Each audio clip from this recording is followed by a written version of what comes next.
की बायबल सांगतं की डेव्हिड हा देवाला आवडणारा व्यक्ती होता. डेव्हिड सारखी आराधना कुणाची नव्हती प्रियांनो.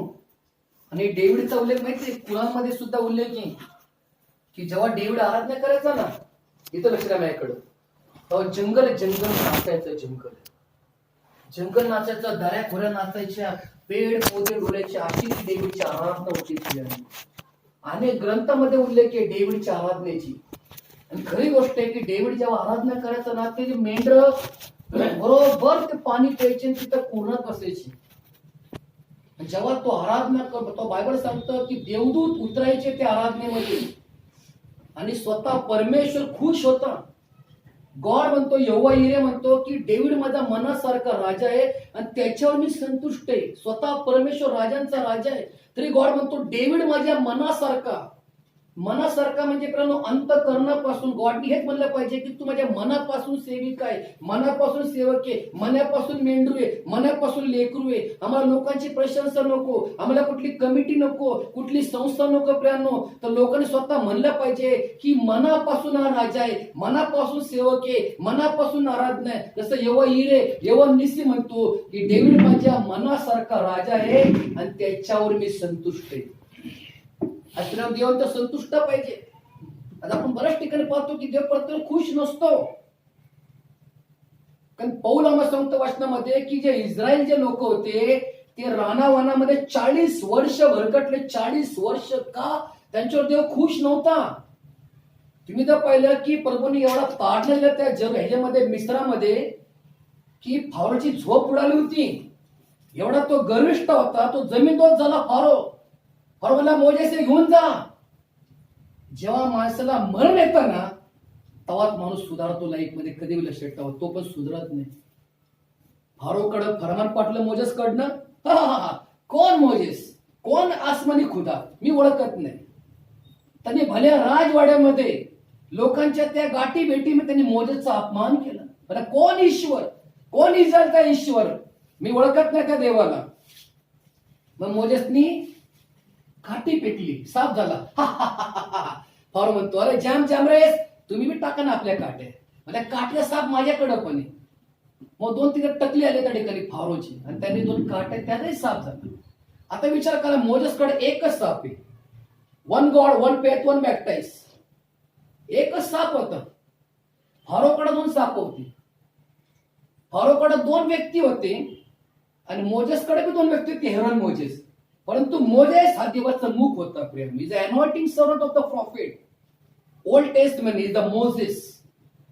फारो खुर्चीवर बसलाय राज्य करत, मोजेस उभा आहे. आज ही दशा आहे की सेवक उभा आहे.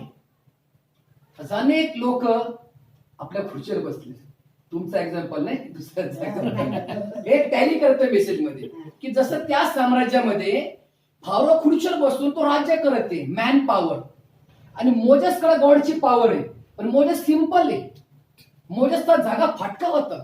मोजेसची काठी ती दुबळी होती. हेरोनचा जागा फाटका होता. आणि फारो जो बसला तो फारो सोडून बसला होता बैल पोळ्यासारखा. तो सोडून बसला बैल पोळ्यासारखा. तो म्हणतो माझ्याकडे पण काठी आहे बोले, कुठला ईश्वर बोले, जॅम जॅमरेस टाका आपल्या काट्या. त्यांनी काट्या फेकल्या, त्यांचे 2 साप झाले. 2 धन्याची चाकरी करू शकत नाही. तिकडे 2 धन्याची चाकरी होती आणि मोजेसकडे एकच चाकरी होती. मोजेसकडे 1 गॉड होता, 1 फेथ 1 बॅप्टाइज होता. आपल्याला रेव्हेलेशन प्रमाणे सत्यशुद्धी मोजेसच्या सापाने 2 साप गिळून टाकली. तसं या शेवटच्या काळामध्ये देवाचं सामर्थ्य अख्खं जग गिळून टाकणार आहे. आणि लोकांना कळेल येशू प्रभू आणि तारणार आहे. कारण प्रत्येक गुडघा प्रभूच्या नावाने टेकला जाईल आणि प्रत्येक होटकंठ कबूल करेल येशू प्रभू आणि तारणारा. असंच होणार आहे. किती असू, जॅम जॅमरस असू, किती साप सर्प असू, किती फारो असू, और किती मोठी खुर्ची असू, देवासमोर शून्य. गॉड काय म्हणतो, मी निर्माण करता असू लोक निर्मितीला बसते. मी ज्या गोष्टी बनवल्या, ज्या धातू मी जमिनीतनं वरती खजाना आणला, जी मी निर्मिती केली सोन्या चांदीची, लोक त्याला बसते. जे फेल पौधे फुलं झाडं मी निर्माण केले, निसर्ग, लोक आज त्याला नमन करते. पण मी जो निर्माण करताय, लोक आज मला घाबरत नाही. झिरमयाच्या अध्यायात सांगितले त्यांनी आपल्यासाठी फुटक्या तयार केल्या. फुटक्या फुटला आहोत तयार केले बोले, पण मी जो जिवंत पाण्याचा झरा ते मला विसरून गेले. God is the living water. तो जिवंत पाण्याचा झरा, लोक जिवंत पाण्याचा झरा सोडून फुटक्या हौदात जीवन जगते. फुटकावर म्हणजे काय? ती रूढी परंपरा, तेच शिक्षण, तेच विचार, तेच मत फुटक्या होऊ देते. कसलं खंडन केलं प्रेमानं जिरमयाच्या नेशेच्छातेमध्ये. त्यांनी आपल्यासाठी फुटके हौद तयार केले. मी जो जिवंत पाण्याचा झरा ते मला अनुसरत नाही. यास्तव त्यांच्या दुःखामध्ये मी हसेल. यास्तव तेव्हा त्यांच्या टायमाला मी ओ देणार नाही. गॉड म्हणतो की मी आपला हात पुढे करणार नाही बोले, कारण त्यांनी माझी वाणी इग्नोर केली. जेव्हा त्यांना मी आवाज दिला त्याने ऐकलं नाही. जेव्हा मी आपला हात पुढे केला बलवंत, ते म्हणले नको गॉड, तुमचा टच नको. मी जेव्हा जेव्हा त्यांना कित्येक वेळा जशी कोंबडी घेते पिलांना एक वाटून पंखा खाली, त्यांना मी कित्येक वेळा झग्यात घ्यायचा प्रयत्न केला, पण ते येत नव्हते. यरूशलेम तुझी काय दशा होईल? हाय भले दगडावर दगड झाला शिल्लक तुझे भले, तू तर नेस्ताभूत करतील त्या ठिकाणी. प्रभूंनी जेरुशलेम विषयी प्रॉफेसी केली होती प्रियांनो. ही जर लोकांविषयी भविष्याने केली की कित्येक वेळा मी तुम्हाला घ्यायचा प्रयत्न केला पण तुम्ही कधी आला नाही. प्रियांनो, खरी गोष्ट जीवनामध्ये कधी संधी गमावू नका प्रियांनो. जेव्हा परमेश्वर बोलवतो ना त्यावेळेला जरूर देवाकडे जात जावा प्रियांनो. कित्येक वेळा देवाचा आवाज येतो, कधी कधी आवाज येतो की चला तर तू स्तोत्र 23 वाच, 100 वाच, 2 मिनिटं प्रेयर कर. आपण झोपेमध्ये असतो किंवा सकाळी झोप साखरेसारखी असते, पण तेव्हा सुद्धा प्रियांनो देव म्हणतो उठ प्रेयर कर. एक आवाज येतो आतनं, तू प्रेयर कर, हे बायबल वाच, गुडघ्यावर जा. कोणतरी अडचणीमध्ये, कोणतरी दुःखामध्ये, कोणतरी संकटात, तेव्हा प्रियांनो आम्हाला आवाज परमेश्वर देतो. रोज तुम्ही बघा, रोज तुमच्या घरी देवाची व्हिजिटिंग असते, रोज परमेश्वर तुमच्या घरी भेटायला येतो, पण त्या टाइमला आपण आपल्या कामात असतो, तेव्हा आपण आपल्या विचारात असतो. जसं अब्रामकडे जे प्रभूशी ख्रिस्त आले होता, अब्राम कुठे बसला होता? झाडाखाली बसला होता. अब्रामकडे नौकर चाकर नव्हते. विचार करा तुम्ही, नौकर चाकर निघून गेले त्या अब्रामकडनं. अब्रामची पत्नी देखील आपल्या कामामध्ये मग्न होती. 90 वर्षाची म्हातारी सारा. आणि विचार करा, 100 वर्षाचा म्हातारा ओल्ड मॅन अब्राम झाडाखाली शून्य अवस्थेत बसला होता. प्रियांनो, अब्रामला काय भीती होती माहितीये? अब्राम म्हणतो 76 वयात जेव्हा मी चूक केली, आज कित्येक वर्ष लोटले, मला देव का भेटायला येत नाही?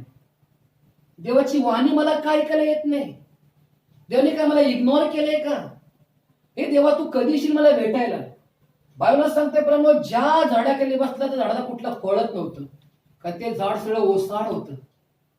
अब्राम ओसाड आला आपल्या लाईफमध्ये. तो मी सुकून गेला तर सुकलेल्या झाडासमान. पण जेव्हा प्रभूशी ख्रिस्त तिथनं आले, तो अब्रामला वाटलं चला कोणतरी व्यक्ती चालले इथनं, आपण पाहुणचार तर करू कमीत कमी.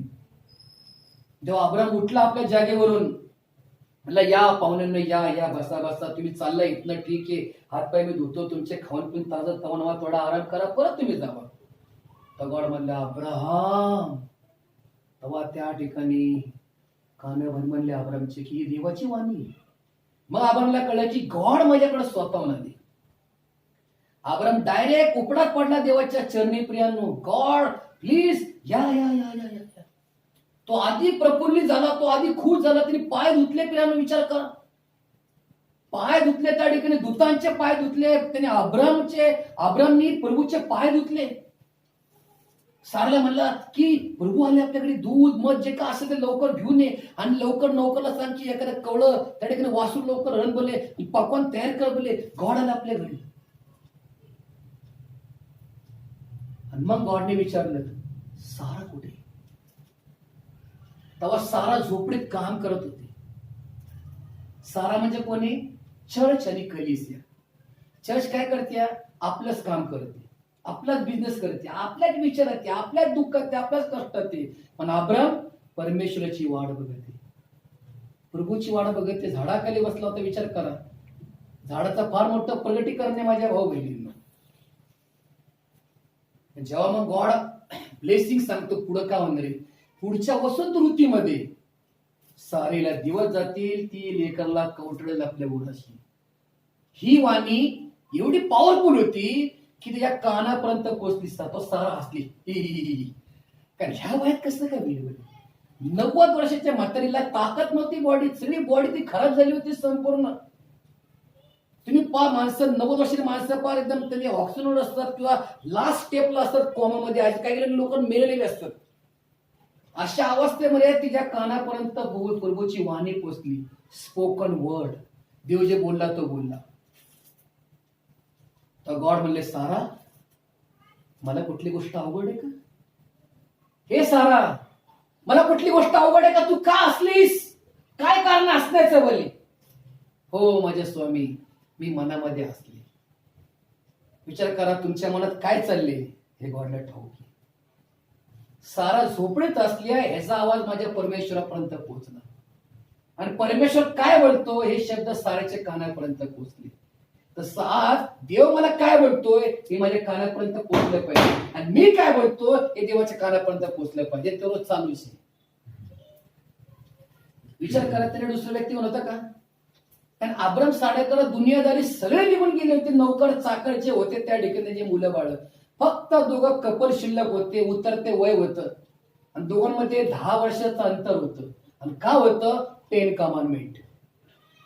दोघं सेम व्हायचे असले असते ना तर देवाला विचार पडला असता की आता कसं काम करू.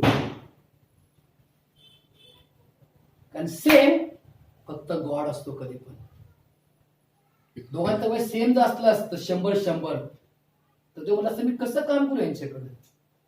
आणि गॉड म्हणतो मैं हूं जो हूं, आय एम गॉड. मी काल आज युगानुसारखा परमेश्वर आहे. मग दोघांच्या वयामध्ये 10 वर्षाचं अंतर होतं. 10 वर्षाचं अंतर म्हणजे 10 कमांडमेंट ऑफ द मोझेस. त्या मोझेसच्या 10 आज्ञा होत्या. म्हणजे हो बहिणींनो, खून करू नको, चोरी करू नको, पाप करू नको, वेचू नको, तुला मस्त अन्य देव नसावा. या पहाडावरच्या 10 आज्ञा होत्या. म्हणून देवाने दोघांच्या वयामध्ये 10 वर्षाचं अंतर ठेवलं होतं. का तर प्रियांनो, त्यांच्या जीवनात ते नियमशास्त्र येणार होते निर्गमच्या अध्यायामध्ये. विचार करा प्रियांनो, अब्राम आणि साऱ्याचं जीवन उत्पत्ती येतं, जेनेसिस मध्ये सुरुवातीमध्ये येतं. आणि गॉड ठाऊक आहे निर्गम मध्ये मोजेसला पाठवणार आहे. म्हणून 10 वर्षाला गॅप जो येतो तिथं 10 कमांडमेंट वर प्रकट करतो, 10 आज्ञा.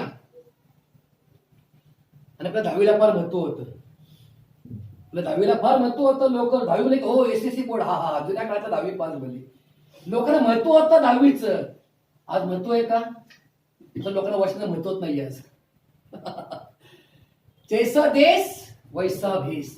एक टाइमला 10वी म्हणले अरे बाबा 10वी शिकून आलो, हो बाबा काय काय खायलाच काय लेखासाठी. लगेच नोकरी, गव्हर्नमेंट कलेक्टरची गाडी, लाल दिव्याची लगेच. त्या टाइमला एक काळ होता. 10वी म्हणलं तर लोक म्हणायचे फार मोठा व्यक्ती, नामचीन व्यक्ती.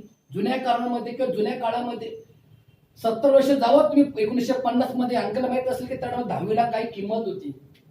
आज किंमत आहे का? नाही किंमत. मग तसं त्या टायमाला वचनला किंमत होती, पण आज किंमत नाही वचनची. लोक वचनला काही टॅली करतात, काहीही फेकून टाकतात मेसेज मध्ये. आजचे प्रीचर बघा तुम्ही, काय प्रीच करायचं ते राहिलं साईडला भलतच प्रीच करतात. एक ठिकाणी एक ब्रदर गेले ते प्रार्थनेला, आणि त्या टायमाला गुड फ्रायडेचा मेसेज कसा द्यायला पाहिजे. गॉडनी कांदे निर्माण केले, कांदे भरपूर खावा. टमाटा निर्माण केले, चटणी करून खावा. कोथमीर दिली, वडे खावा, खावा खावा खावा. हा मेसेज आहे का? अहो खाणे पिणे देवाचं राज्य नाहीये. बायबल सांगतं आम्हाला खाणे व पिणे हे देवाचं राज्य आहे का? नीतिमत्व, धार्मिकता आणि पवित्र आत्म्याचा आनंद हे तर देवाचं राज्य. तर काय फक्त खाण्याचा विषय असतो. पोट, मध्य प्रदेश, स्टमक. एसावचा संदेश येतो. एसावनी डाळवासाठी आपल्या भावाला जन्मसिद्ध हक्क विकला. तो थोरला होता, पलोटा होता. पहिले थोरल्या बाजीरावला फार महत्व होतं. थोरले पुत्र लोक त्याच्या पाठी थोडा, हा बाबा थोरला मुलगा, हा बघा आमचा थोरला मुलगा, या बसा बसा बसा बसा. फार माणसं म्हणत होता थोरल्या पुत्राला. पलोटा म्हणतो. आणि देवाने ते पुत्र मारले फारोचे. ज्याच्यावर गर्व होता, ज्या मुलांवर फारोच, तेच लॉर्डने संपून टाकलं. फारो आता काय करशील? हो नको, मोजेस घेऊन जा सोनं नाणं लुटून घेऊन जा बोले. पण नको, कारण तुझा परमेश्वर मारून टाकतो आम्हाला. तुझा परमेश्वराचं रक्ताचं पाणी होतं तेव्हा मी टिंगर मस्करी केली. गोमाशांचा पाऊस आला तेव्हा मला काय वाटलं नाही. बेडकांचा पाऊस आला, मला आले असतील पाण्यातनं. रात्र पाणी झालं, मला वाटलं लाल माती आली कुठनं, पाणी झालं, ठीक आहे. अरे पण हे नको, मरण नको बाबा, मरण नको. माझा मुलगा मेलाय. फारोचा एकुलता मुलगा होता, एकच मुलगा होता फारोला, तो देखील मेला. प्रियांनो, मरणचा दूध संपून टाकतो लक्षात ठेवा. आज सुद्धा दूतील मरणचा तो संपून टाकला अनेकांचे पोलोटी. आणि तो ईश्वर जिवंत आहे, तो काला जुगानुसारखा परमेश्वर आहे. देवाशी कोण लढेल, कोण आधीशी खेळेल? पिलर ऑफ फायर तुला म्हणतात परमेश्वर. I am the I am, मैं हूं जो हूं. कोण त्या परमेश्वराबरोबर लढाई करेल? जमीन दोस्त केलं पूर्ण फारोचं साम्राज्य, उद्ध्वस्त केलं फारोचा गर्वपणा. इजिप्त शहर ओसाड पडलं, मैतीच्या मैती राशी राशी ममी पडल्या त्या ठिकाणी फारोच्या साम्राज्यामध्ये. का? ईश्वर त्या प्रभूचं नाव. कोण त्या परमेश्वराशी लढेल? कोण त्या प्रभूशी सामना करेल? कोण त्या नबीशी बातच करेल? जो मोजेस होता, समय teaching and Moses of the profit. एक संदेष्टा होता मोजेस. फारो म्हणतो मोजेस ईशिता पुत्र मारून टाकली बोले. संदेशला मारून टाकले ढोजला त्या ठिकाणी. प्रियांनो, फारोनी देवनी काय केलं? त्याच्यात पोरला मारून टाकलं. प्रियांनो, असं देवाची काम करण्याची नेहमी लक्षात ठेवा. कधी लोक देवाला लय हलक्या स्वरूपात देतात. प्रियांनो, देव तसा नाहीये आपला. लोकांना फक्त वाटतं येशू क्रूसवर गेला, येशूने रक्त सांडलं, क्षमा केली, किती दयावाने. पण अध्याय वाचला की तडाखा पण देतो परमेश्वर, संपून टाकतो परमेश्वर. राजे लोकांना जमीन दोस्त केले प्रभूंनी. उजिया राजा, ज्याला घमंड होती की मी काही करू शकतो. याजक लोक परमपवित्र स्थानात धूप जाण्याचं काम करत होते. याजक लोक, याजकांचं काम होतं धूप जाणणं परमेश्वराच्या भवनमध्ये, परमपवित्र स्थानामध्ये. उज्याला वाटलं चला मी राजा आहे, मी काय करू शकतो, मनमानी करू शकतो. तो मी धूप जाळायला गेला त्या ठिकाणी. काय घडलं तिथं? उजेराच्या माथ्यावर काय आलं? कोड फुटलं. कोड. याजकने पाहिलं, याजक म्हणलं राजा लवकर घेऊन जावा, हा मरून जाईल. कारण उजियाराच्या डोक्यावर देवाचा जजमेंट उतरला. त्याने आपल्या मातेचा वापर केला तर माताच पोट फुटलं. जो तुम बोलते वही तुम काटोगे. त्याने आपल्या बुद्धीचा वापर केला तर त्या बुद्धीवर पण शिक्का मारला. कोडी. आणि त्या टायमाला समाजामध्ये कुडी लोकांना सगळ्यात घाण आणि गलिच्छ समजायची. भयंकर खालच्या लेवलचे लोक. कोडी म्हणले की लोक लांब निघून जायची. अथवा यहुदी लोक होते. यहुदी लोकांना बिलकुल कोडी म्हणले की लांब निघून जायचे. असे पण पैसे टाकले लांब टाकून दिशेने डबड्यात हात द्यायचे ना पैसे. ते तवाचा सिक्का. विचार करा, हा आजार कोणी काढला? हा रोग कोणी काढला? कोड फुटण्याचा. जर म्हणतो आपण सफेद पाल, हे नसतं अंड खाल्लं ते हे झालं ते, तसं काय नसतं. ते ही नामांची वंशावळी. हे आम्ही येडे होतो, अहो अंड खाल्लं, हो प्रेमच्या टायमाला म्हणते पूर्ण पांढरं आले. अरे तसं काय नसतं. ते पांढरं आले, काळ आले बोले. कलर निर्माण करणं हे देवाच्या हातात आहे. आज विचार करा, देवाने कसे काय माणसं निर्माण केले असेल. नेपाळला जावा चपटा नाकाचे, चेहरा मांजरी सारखा. जेव्हा साऊथ आफ्रिकेमध्ये ब्लॅक संपूर्ण कोबरा सारखा. जेव्हा अमेरिकेला गोरे गोरे लाल गाजरासारखी वंशावळी. जेव्हा तुम्ही कुठल्या राष्ट्रात ते तसेच त्यासारखी. आता आम्हाला पहा ब्लॅक अँड व्हाईट, काळे सावळे, म्हणजे प्रभूची बीज आहे. आज मी विचार करतो कधी परमेश्वरने कसं काय निर्माण केले असेल, बीज कशी निर्माण केली असेल. यांच्या खानदानामध्ये एक सारखे कसे बुटके बुटके बुटके बुटके, उंच उंच उंच, मुली मुली मुली, मुलं मुलं मुलं. म्हणजे विचार करा. म्हणून म्हणले God is a great is all the time. God is a great end तो ग्रेटाच्या एंड पर्यंत. आज विचार करा, देवाने कशा प्रकारे निर्माण केले मनुष्याला. आज तुमचं नाक जर वर असलं असतं तर काय झालं असतं? सगळं पावसाळ्यात पाणी नाकाच्या आत गेलं असतं. पण नाक देवाने कुठे निर्माण केलं? खालीच. नाक जर वर असलं काय केलं असतं? आपण सगळं वॉटर सॅपला आत गेलं असतं आपलं. गॉडने नाक कुठं, नाक तिथंच पाहिजे ज्या ठिकाणी श्वास घेतलाय. विचार करा, नापा कतरे से बने हम. एक सेवक सांगतो की विचार करा, देवाने तुम्हाला कशा प्रकारे बनवले. तुम्ही कधी गिव्ह थँक्स म्हणता गॉडला? की गॉड कसं आईच्या पिंड रूपाने होतो मी आईच्या गर्भामध्ये, तेव्हापासून देवाचं लक्ष आहे माझ्याकडे. जेव्हा मी आईच्या पडत होतो गाठच्या स्वरूपात पिंड रूपाने, त्या दिवसापासून प्रभूंनी तुमची आमची काळजी घेतली. प्रियांनो, आम्ही फक्त म्हणतो गॉड इज अ ग्रेट. पण पुढचं वाक्य काय? तो का ग्रेट आहे? कशामुळे ग्रेट आहे? काय ग्रेटपणाचं मिनिंग काय? त्याच्या मर्म काय? त्याचा गाभा काय? त्याचा अंश काय? गॉड कशा प्रकारे काम करतो आपल्या लोकांमध्ये. अव हारणीचा गर्भ गळून पडतो परमेश्वराच्या आवाजाने. योगचा अध्याय म्हणतो, देवा जेव्हा तू बोलतो ना माझ्या राजा, तर हारणीचा गर्भ गळून पडतो असा आवाज आहे, ध्वनी परमेश्वराचा प्रियांनो. हो, तेव्हा खडक विरघळून जातात, तांबडा समुद्र दोन तुकडे होतो प्रियांनो, बाशान पर्वत वितळून जातो, सिनाय पर्वतावर आग उतरती, पक्षी छिटकून मरतात, गुरढोरा मरतात. अशी उपस्थिती असते सिनाय पर्वतावर परमेश्वराची प्रियांनो. हे सोपं नाहीये प्रियांनो. देव जेव्हा उतरतो ना त्या ठिकाण फार पवित्र असतं, लक्षात ठेवा. आम्ही असं म्हणतोय आमचं फक्त लहान लहान घर नाहीये, इथं परमेश्वराची उपस्थिती आहे प्रियांनो. तुमचं घर सोपं नाही, कारण तुमच्या घरी जी प्रार्थना होती ना तिला साक्षात परमेश्वर विराजमान होतो आणि साक्षात देव तुमच्याशी बोलतो. होली स्पिरिटनी देवदूत तुमच्या घरामध्ये फिरतात, एंजल्स.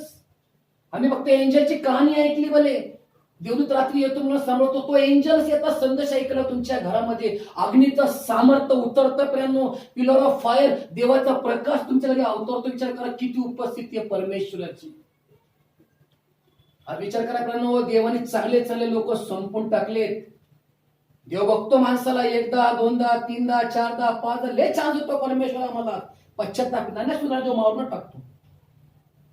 त्याने फावरला किती चान्स दिले होते मोजेस कडनं, बाबा ऐक बाबा, सोड लोक सोड लोक सोड लोक. जेव्हा परवांनी मरणचा दूत पाठवला, सैन्यामध्ये लहानापासून थोरले जे होते सैन्य वीर लोक होते, हो त्यांचे पुत्रच मेले प्रियांनो. विचार करा तेव्हा किती मोठा दुखोटा त्यावेळेला दुःखाचा डोंगर कोसळला असेल इजिप्त शहरामध्ये. विचार करा अनेक राष्ट्रांनी काय विचार केला असेल की ज्या फारोला आपल्या इजिप्त शहराचा गर्व होता, अरे तो तर जमीन दोस्त झाला. कुठला ईश्वर? गुलामचा ईश्वर, गुलामगिरी करण्याचा ईश्वरने संपून टाकलं बोले. आणि जो मोजेस होता बोले, तो मोजेसला लॉर्डनी वापर केला त्या गोष्टीसाठी. विचार करा कसं असतं त्या टाइमला. आम्ही नुसतं रक्त सांडण्याचं बघतो, रक्त गोट कापलं, तवाच त्या ठिकाणी विचार करा रक्ताचा समुद्र आता संपूर्ण. तेव्हा ते कसं झालं सर, पाणी संपूर्ण पायला पाणी होतं प्रियांनो. त्यांचा देवानी पिण्याचा आधार तोडला होता, पिण्याचा. हो, त्यांच्या शेतामध्ये गोमाशा, बेडकांचा पाऊस, अग्नीचे लोळ पडले वरतून, तरी कठीण अंतःकरण. मग शेवटी काय करतो परमेश्वर? जेव्हा माणसाला मरण येतं ना, तो माणूस म्हणतो मला जगायचं आता, मरण नको, प्लीज गॉड हेल्प मी. तेव्हा तो मनुष्य देवाच्या धावा करतो प्रियांनो. तसंच प्रियांनो देव सुद्धा सांगतो आम्हाला कलिसियामध्ये, मंडळीमध्ये, प्रार्थनेमध्ये पण समजवतो परमेश्वर आम्हाला. आम्हाला प्रभू शिकवतो काही नाहीये जगामध्ये. तुम्ही किती दगदग करा, किती तकतक करा, किती नोकरी करा, किती बिझनेस करा, किती ओव्हर टाइम करा, किती लवकर जावा, किती काम करा, लिहिले तेवढंच तुम्हाला भेटणार. विधी लिखित आहे. तुम्ही किती मोठमोठ्या योजना करा, परंतु उत्तर नाही त्या परमेश्वराच्या हातात, लक्षात ठेवा. कधी पण आम्ही काय करू शकत नाही. आम्ही फक्त आमच्या लढाया लढतो, आमच्या बुद्धीचा वापर करतो, आम्ही आमचं ज्ञान प्रकट करतो, आम्ही संभाषण देतो, आम्ही फक्त स्वप्न पाहतो, आम्ही एक योजना प्लॅनिंग करतो. का पूर्ण होत नाही? नीट जर बायबल वाचलं, बायबल सांगतं की तुमचे विचार गॉडचे विचार नाहीये, तुमचे संकल्प गॉडचे संकल्प नाहीये, तुमचा मार्ग गॉडचा मार्ग नाहीये. तुम्ही ज्या बी योजना करता का होत नाही सक्सेसफुल, पण जेव्हा परमेश्वर काम करतो ना ते सक्सेसफुल आहे प्रिय. म्हणून लक्षात ठेवा, कधी म्हणत जा प्रभू तुमची इच्छा असेल तसं होऊ द्या. आता विचार करा, मानवाच्या उदरासाठी प्रभू कुठे गेले होते? प्रार्थनेसाठी गेटसेमानी बागेत. गेटसेमानीचा अर्थ काय होतो? मळल्या जाणं. मग तिथे येशू ख्रिस्त मळल्या गेला पूर्णपणे. विचार करा, प्रभूच्या घामाचं रूपांतर रक्ताच्या थेंबा झाला, एवढा तो विवळ झाला प्रभू मानवासाठी. देव प्रीती आहे हे वचन पूर्ण होण्यासाठी प्रभू श्री ख्रिस्त एक दिवसापूर्वीच प्रार्थनेसाठी कुठे गेले होते? गेटसेमानी. कुठल्या बागेमध्ये? बागेत का गेले? आणि गॉडला माहिती आहे त्याच बागेमध्ये आदम हव्वाचं पतन झालं होतं. एदन बागेमध्ये आदम हव्वाचं काय झालं होतं? पतन झालं होतं. हा दुसरा आदम होता प्रभू श्री ख्रिस्त. मग हा गॉड सुद्धा बागेत गेलता प्रार्थनेसाठी. विचार करा, उद्या क्रूसवर जायचे तर प्रभू श्री आदल्या दिवशी प्रार्थनेमध्ये जात होते प्रियांनो.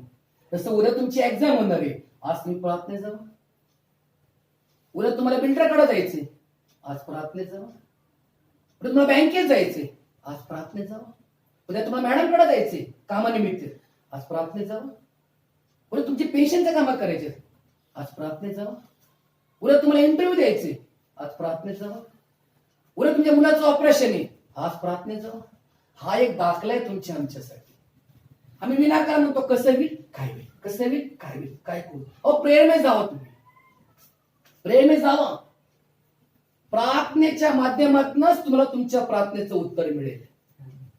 एक देवाचे सेवक होते, प्रियांनो, ते सेवा करत होते आणि त्यांच्या टायमाला त्यांना इन्कम एवढी नव्हती प्रियांनो कलिसियात. त्यांची संपूर्ण मंडळी कमजोर होती आणि त्या टायमाला गव्हर्नमेंटनी त्यांना चर्चवर टॅक्स लावला होता की एवढा तुम्ही टॅक्स भरायचा बोले आम्हाला. तो टॅक्स कसा भरायचा म्हणून ते देवाचे दास विचारात गेले संपूर्ण कसं काय करू बोले. माझ्याकडे फक्त $13 शिल्लक आहे माझ्या अकाउंटला, एवढा टॅक्स मी कुठनं भरू, मंडळी कमजोर आहे, काही नाहीये, कसं काय बोले देऊ बोले मी त्यांना. त्याची पत्नी म्हणली, हे प्रिय बायबल ओपन करा, काय येतं वचन पहा आणि जावा प्रार्थनापूर्वक त्या लोकांना अधिकारांना भेटायला. आणि देवाच्या सेवकांनी वचन काढलं, वचन काढलं, भिवू नको मी तुझ्या बरोबर. ते म्हणले, हे प्रिय हे वचन आले. ते म्हणले ठीक आहे बोले, कारण त्या सेवकाची पत्नी धार्मिक होती. प्रिय त्या सेवकाची पत्नी धार्मिक होती. विचार करा, सेवक तुटला होता तर त्या पत्नीने सांगितलं पतीला की तुम्ही दुःखी कष्टी होऊ नका, बायबल वाचा, काय येतं वचन बघा, देव तुम्हाला उत्तर देईल. पत्नी अशीच पाहिजे आमच्या जीवनामध्ये की जर तुमचा पती सेवक आहे तर सेवकाच्या पत्नीने त्या सेवकासाठी प्रार्थना केली पाहिजे आणि त्याने वचनाचा आधार दिला पाहिजे जेव्हा तो सेवक तुटून जातो. एक व्यक्ती 1000 जिंकतो आणि 2 जोडपे 10,000 जिंकतात. जेव्हा एक सेवक किंवा एक व्यक्ती प्रार्थना करतो ना प्रियांनो, विश्वासणारा, तो 1000 आत्मे जिंकू शकतो, एवढी कॅपॅसिटी त्याच्यामध्ये असते सॅमसन समान. पण जेव्हा पती पत्नी प्रेर करतात ना तेव्हा 10,000 आत्मे जिंकू शकतात. आज पती पत्नी गॅप पडले, त्याच्यामुळे गॅप पडतात कारण संगती बसत नाही प्रार्थनेला. कुणाचं हा तुम्ही व्हा पुढे, मी येतेच. नवरा चौकाला बायको घरात असो, अरे ये ना बाबा उशीर होतो, अहो येते आले, तुम्ही निघा पुढं, हे चालले. संगती निघत नाही कारण मध्ये सैतानाला असतो ना कधी पण. बघा तुम्ही कधी पा पती पत्नी, अहो तुम्ही व्हा पुढे, मी आले, पोचतात लगेच होम मिनिस्टर आणि सैतान येतो मधोमध. तो संदेश नेहमीचा, अहो जिथं भगदाड पडले होते ते भगदाड नेहमी बुजून काढले जेरुसलेमचे. का तर जिथं भगदाड आहे, अहो जिथं गॅप आहे, तिथं सैतान आहे. आज सैतान पती पत्नी प्रार्थनाच होऊन देत नाही. लांब झालेल्या सेवक सेविका बघा तुम्ही, कधी प्रार्थना होत नाही पती पत्नीची. मग जेवतो कसो आपण, नवरा पशी झोपतो कधी, झोपापाशी अहो रातभर झोपायला नाही, पोटात कावळे ओरडतात, पान ओरडत पोटामध्ये, झोपावर उपाशी. ही स्थिती आज ट्रूथ मेसेज आहे. आज सैतांना प्रार्थना होऊन देत नाही पती पत्नीची. पण अब्राम सारा संगती प्रार्थना करत होते,